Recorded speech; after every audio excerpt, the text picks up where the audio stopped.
Hi, I'm Robert. And I'm Paul, and you're tuned into Climate Action Figures.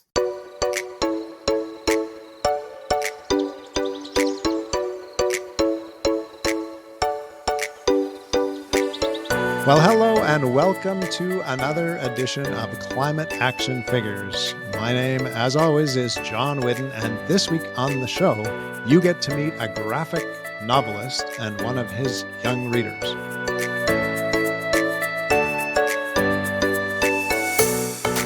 But first, this week's quick fix. Tina in Calgary says, for climate action, one adjustment we recently made, I bought us Luminade solar lanterns. There's no product placement on this, Tina, just kidding. And we now use them for reading in bed. They get nicely charged during the day on our windowsills. I had first bought them for camping, but I like that we are using them more. Thank you very much, Tina, for that quick fix. Well, welcome, Robert and Paul. What do you think about that quick fix? I think that's such an amazing example of how we can find small things in our daily lives that can make a difference. Terrific. Yeah, that's amazing. I really like that. It's awesome. I feel very fortunate to have you both on the podcast today.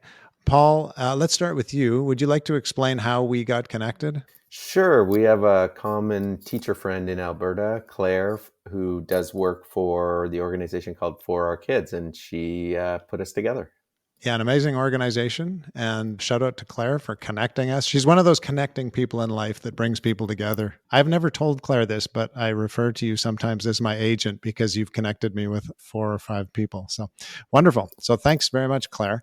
And then I suggested to you, Paul, I think that we wanted to talk about your graphic novel, which is very cool. And we'll get to that in a minute. But I thought it would be really neat if we could have one of your young readers on with us. And at that point, you suggested Robert, I think. Is that right?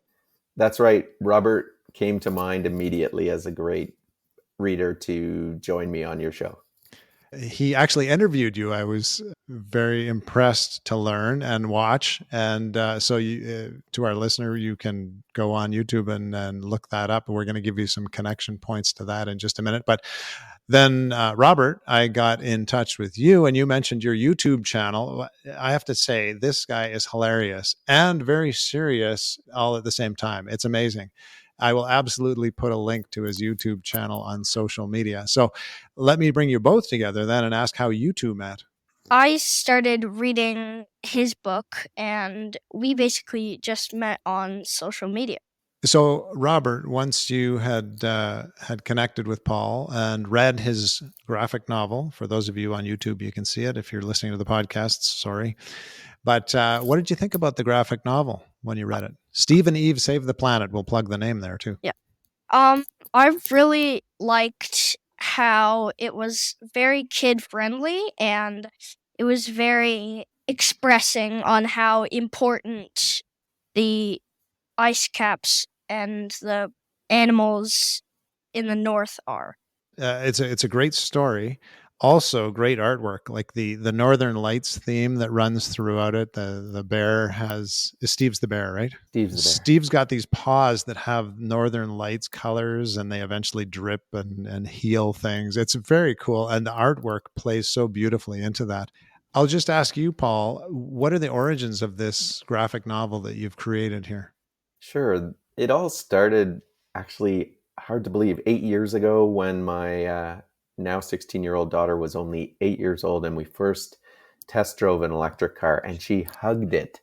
And she expressed to me, she didn't know why her dad loved electric cars, but she felt that they were somehow gentler and kinder for the planet because they were quiet and they weren't stinky and they weren't hot. And that triggered in me this realization that kids just understand what's easier on the planet before we start to even try as parents to teach them. And wouldn't that make a good kids book? And it took a lot of years, but that was the seed that was planted that began this journey. I can picture the big white polar bear hugging the car in one of the scenes. Was that the scene of your daughter hugging that car? You're on it. Exactly. That is the scene. And there are a number of little elements in the book that my kids, both of them, relate to, because they're things that they did that probably taught their dad something about a child's outlook towards the planet and the environment. Robert, when you think back to that story and the images you saw in the graphic novel, what comes back to your mind right away? What really stuck with you about that story?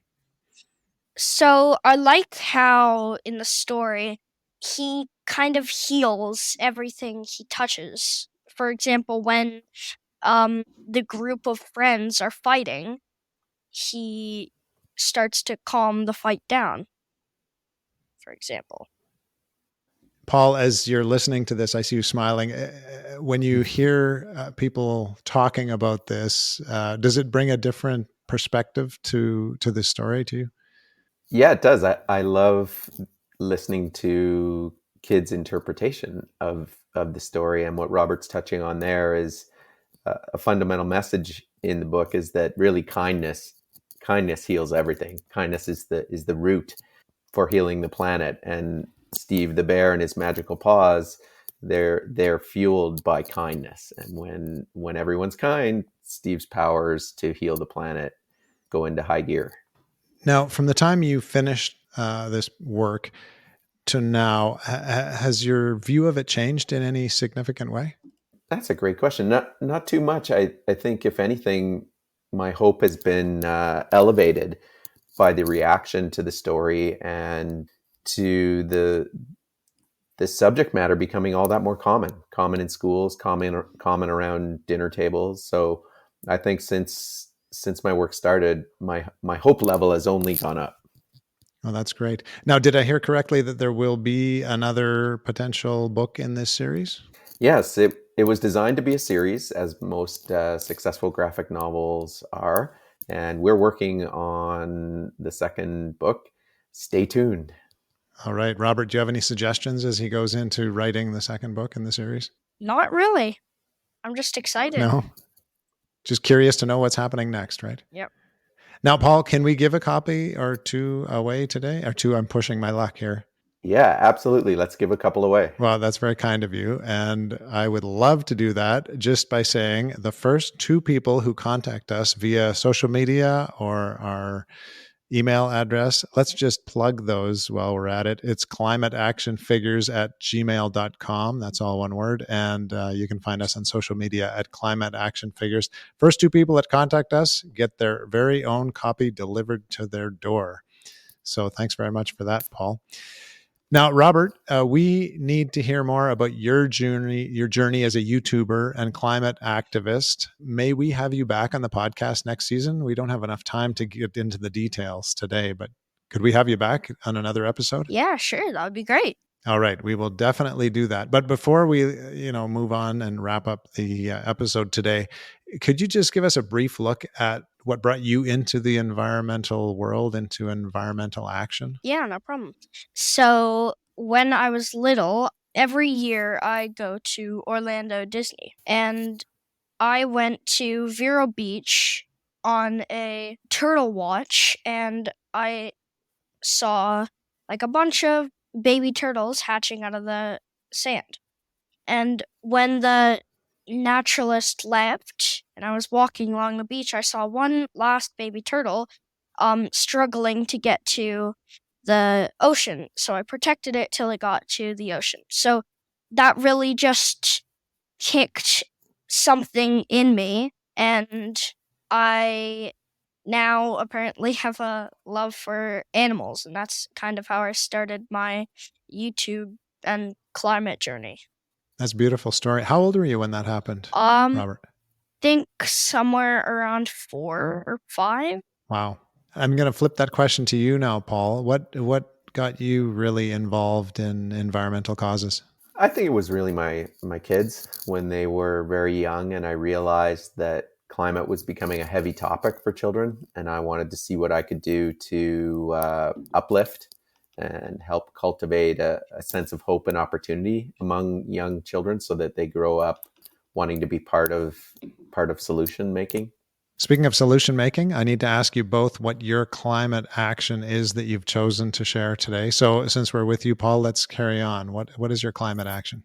Well, we do a lot in this household, but I have to come back to this book book project, that's my biggest climate action, and trying to have a multiplier effect to impact other kids, and then have them be involved in many, many, many climate actions. And it has done that for sure. Over to you, Robert. What's your climate action? I love to interview people. And you're very good at it. I can attest to that. I have enjoyed listening to your interviews. As you interview people, as you do your monologues on YouTube, a lot of this stuff, I mean, like I said, you're very funny in moments when it's okay to be funny, but you're also very serious in moments when you need to be serious. As a young man dealing with those serious topics, it must get kind of heavy sometimes. Yeah. What gives you hope so that you're not dragged down by that? What gives me hope is my humor. I love to be funny. I like to be funny in the videos that I make, and I try to keep positivity, and that's kind of it.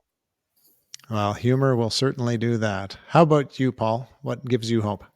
Wow, I love that humor. But the book is all about humor and being uplifted.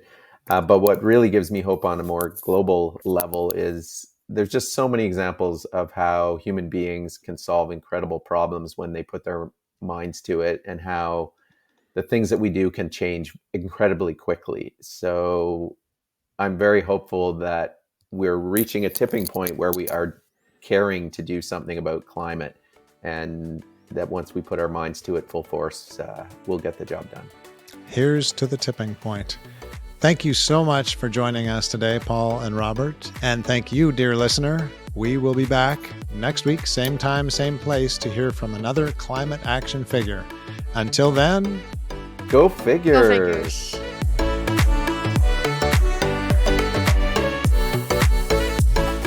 This has been Climate Action Figures. Our show is produced and hosted by John Whidden. Our creative consultant is Kayla McIntosh. Our theme song is Hawaii Vacation by Tovari. You can find us on Instagram, Facebook, and YouTube at Climate Action Figures. That's all one word. And if you have any other questions or comments that arose from this or any episode, feel free to reach out to us at climateactionfigures@gmail.com. And thank you for listening. We'll be back next week with another Climate Action Figure.